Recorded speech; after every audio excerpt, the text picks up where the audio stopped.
They kicked in my door as I was making coffee. The leader pressed a gun to my head, steel cold against my temple. The major sends his regards from Lubyanka. Your retirement is over. I didn't flinch. My eyes drifted to the small pin threaded through his bootlace. Spetsnaz Vimpel, an old insignia, a ghost from another war. I smiled. The scar on the major's neck, I whispered, my voice steady, low. I gave him that, with a shard of glass, in a Chechen basement. Their posture faltered, just slightly, enough. Tell him the shadow of Grozny remembers. You can walk out of this kitchen, my hand wrapped around the knife on the counter, or I'll mail your pins back to him inside your skulls. They thought I was bluffing. They were wrong. By the time the kitchen quieted, the air smelled of gunpowder and blood. Bodies don't shock me anymore. What lingered wasn't the violence, it was the name, the major. Old debts resurfacing, old shadows crawling back. But beneath it, something deeper twisted. My wife's voice the night before, too calm, too detached. Don't worry about us. Just stay gone. Stay gone. As if she knew. The attack wasn't random. It wasn't sanctioned. It was personal. Someone told them where I was.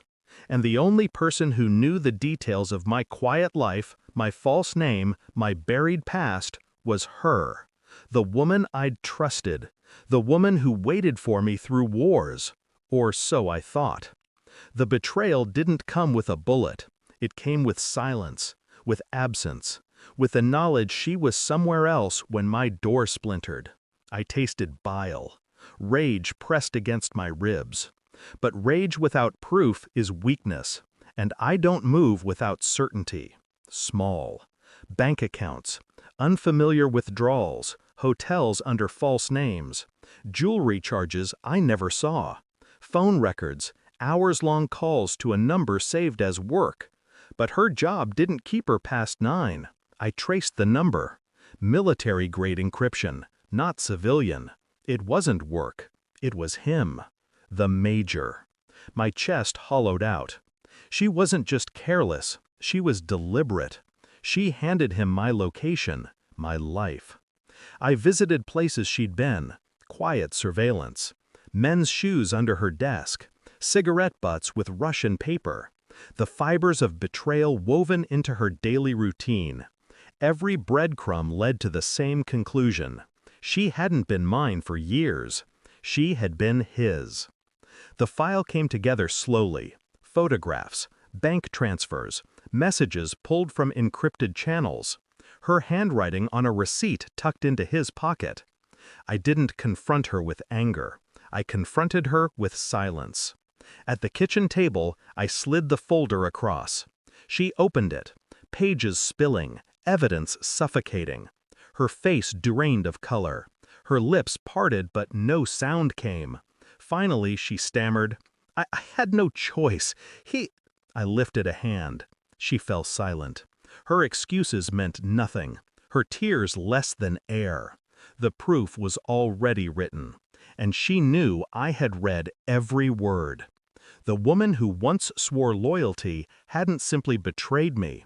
She had sold me. And worse, she sold me to the only enemy I'd left breathing.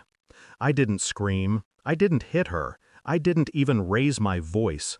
I reached into the folder and removed one last photo. Not of her, of the major. Recent, smirking, cigarette in hand, his scar visible against his neck. I laid it before her, the ink still fresh. Her hand trembled when she saw it. I already know where he is, I said quietly. And I know how you got to him. She shook her head, tears streaming. Please, I leaned in, my voice cold enough to cut through her sobs. You gave him my name, my home, my life. You handed me over for him. Her shoulders crumpled. And I realized then, this wasn't love. Not anymore. It was survival. Hers at the cost of mine. I left her there, broken under the weight of her choices. Tears wouldn't save her. Explanations wouldn't erase the truth. I packed nothing but the tools I needed. The war wasn't over. Not yet. I will finish it the way I finish everything. Silently, precisely, without hesitation. Her betrayal didn't wound me. It sharpened me. Because betrayal is a gift. It strips away illusions. It leaves nothing but truth. And the truth is this. She gave him my life. But now I'll take his. I buried my marriage that night, not in the ground, but in the silence between her sobs. Thanks for watching. Don't forget to like, share, and comment. Subscribe now to Cheating Stories Insight World for more amazing stories.